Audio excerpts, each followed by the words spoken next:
Oh, so let's dig in and unpack your top five things. I don't know if there's more, but at least we'll talk about the five things. Can you just outline and summarize the five, and then maybe we could break it down and unpack it.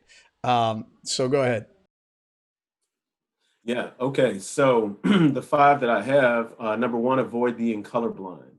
So I'll just kind of go through these, and then we'll unpack them one by one. So number one was avoid being colorblind. Number two was avoid silence.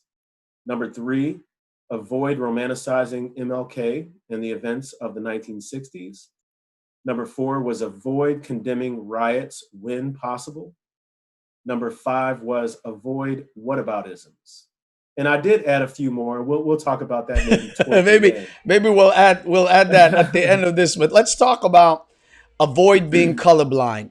Um, Okay. so I think a lot of people growing up, and I read this online all the time, but a lot of good intending people say, well, I'm colorblind. I don't see any color. I don't see white people. I don't see black people. I don't see it. And I've often, like, as a pastor, as a church, I've often saw the color. I've looked at my stage and I'm like, we are not diverse enough, you know? And so it was always for me like, hey, we need to represent the community that we're serving. And, my family is in the church. So all of us are Filipinos. Most of us are Filipinos. And so there's a tendency to kind of lean in on the family. They've been there a long time. They minister with you, so forth and so on. So they're the kind of people on the front. And you're just looking like, but we're not all Filipinos here. We need to represent the group. So share with me a little bit what you mean by don't be colorblind. How important is Yeah. that for the movement? Man, so important.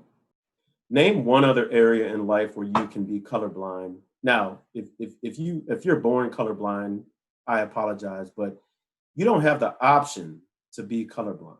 If you're born with the gift of being able to see color, what other area in life can you be colorblind and Right. that's beneficial to you? You're not even colorblind when you go out and pick out a brand new car. You're not colorblind when you put on your clothes in the morning. You're not colorblind when you match up certain things in your house, your curtains and your couch. So why do we need to be colorblind when it comes to race? No, we don't need to be colorblind because we this is how we were made, right? And as Christians, we understand that we were made with different hues, different colors, different shades, different and those things make us unique. So we can't just decide to put that away and say, well, I don't see your color. I don't believe in that because this is what makes us unique. And by the way, when you dismiss a person's color, you're also dismissing their culture a lot of times. If you're a brown person, if you come from the continent of Asia, if you come from South America or Latin America, and all of a sudden I don't see you because the default in the United States of America is to be white. That's the default, Right. right? That's the majority. That's the majority and Yeah. it's the default. Hmm. So black people are black people, but white people are just people. So now why are Wow, that's we? interesting. Hold on. Yeah, Say that again. Say that again. yeah, yeah. If I'm a black American, I'm known as a black person, but a white American is just known as a person. So the default is to be white. Wow. Wow. It is true, man. It is so true. How problematic is that? Can that be a problem? Think about the woman who called the police in Central Park. There's Amy an African Cooper. American male. There's an African. She didn't say a male. She didn't say a person. If she said a person, the police would have likely assumed that it was a white male. But she said an African American male, and that's what happens. There's a Hispanic male. There's a black male. So we're not the default, and we have to deal with that. So we don't have the convenience Wow. of choosing when we get to be a Wow. certain described as a certain color or not. I When mean, when when a 911 call is made, that's how we're described. When I a car accident happens, that's how we're described. That is what that is really what describes us. Now, it doesn't make us. It's not the end all be all of who we are. because I'm so many more things than just that. But that's a huge part of who I am, and that's how society views It's that statement that white people are people. That's the default. I mean, that statement alone tells me that's the issues we're dealing with right now. That's the reason we have our issues, because people are defaulted me. Yes, by saying white people, and then the rest of us are kind of like in the spectrum of color, you that's know? right. Uh, That's right. and so, I mean, I feel like by just saying, by defining us by our color, we are no longer in that level of people. We are just subsets of That's different right. types of people. That's pretty powerful to me, That's right. Andre. I don't know if it's impacting you like it's impacting me. It is. It is. Yeah. We're subsets. We're subgroups. But And so seeing the color is making sure that, hey, you need to realize that we are here. That's And right. and the fact is, because of our color, that's what makes us so, or the diversity. I know in our church, in the community that I am, the faith community that I am, we believe that diversity is our strength. Um, and so the first thing we want to tell, that you're saying to those that are wanting to ally up, or those that are wanting to combat racism, is to actually begin to see the differences in color, begin to see the difference in people. Is that right? That's right. Yeah. See the color, see the experience, recognize the history that comes behind it.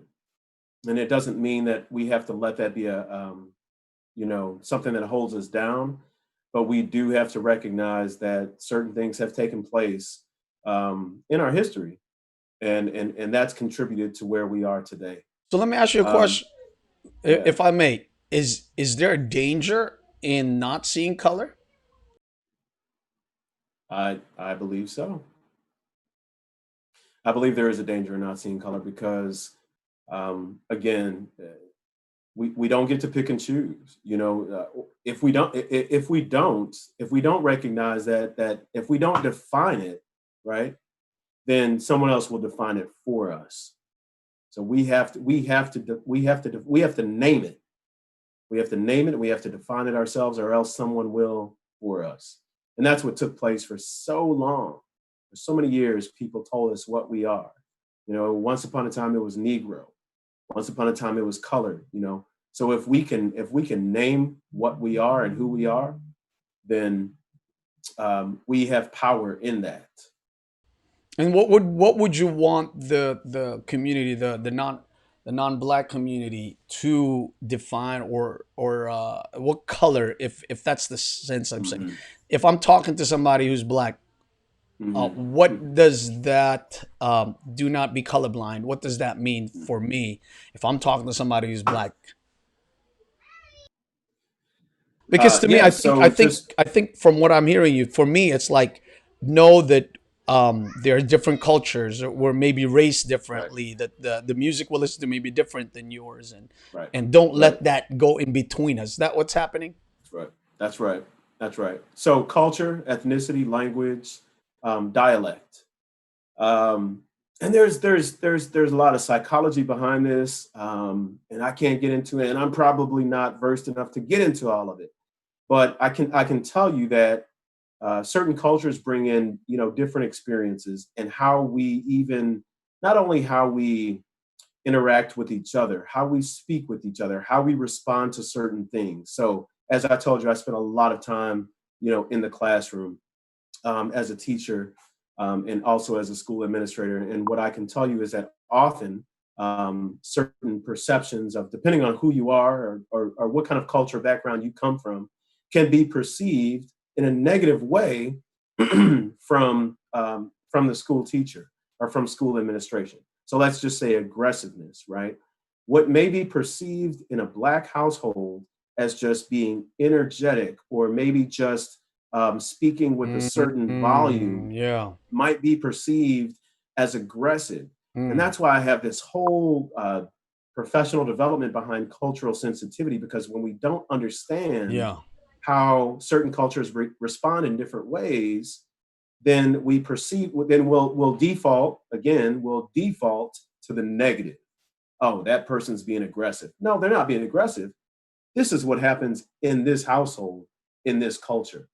And it's not just Black, right? It's Asian community. So I taught a number of Asian students over the year, and those students tended to be more. They didn't speak out as much.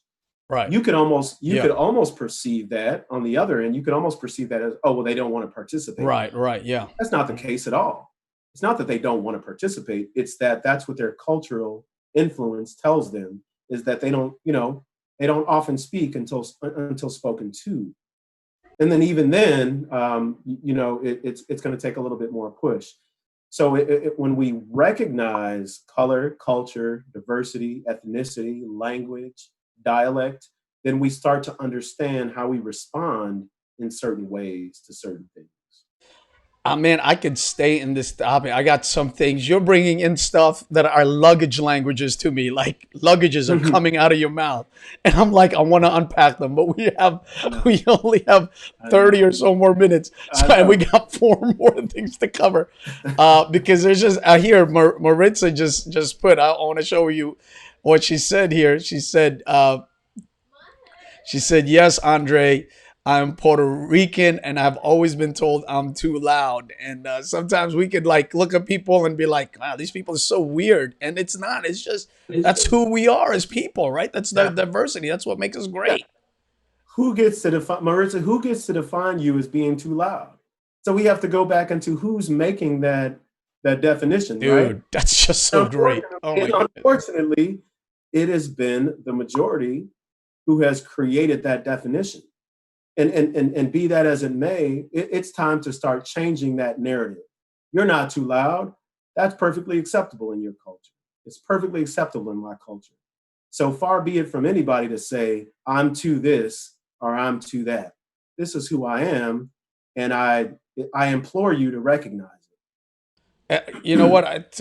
In all transparency, since the conversations I've begun early May, I have become more relaxed and more accepting. And I just feel like we're just humans. When I'm walking in predominantly Black communities, the tension I used to feel, I was walking one time, I was visiting a patient, I was walking in a Black community one time, and I'm like, there was such a difference in the way I perceived. Like, it was loud, right? People were outside, because Rona has disappeared. I don't know. But people are outside hanging out and the community is buzzing. And I used to have a tenseness just because I'm in a different environment. I'm in an environment I'm not in. But because of these conversations, it allowed me to understand, hey, this is the culture. This is who people are, and embrace it. And nobody's trying to threaten you. Nobody's trying to do anything to you. Just enjoy. And so I'm telling you, man, I don't know if that's a bad thing, but I think it's a good thing to realize that conversations like this provides us an avenue or a window to be able to look into people's cultures and be at ease when we are in their presence.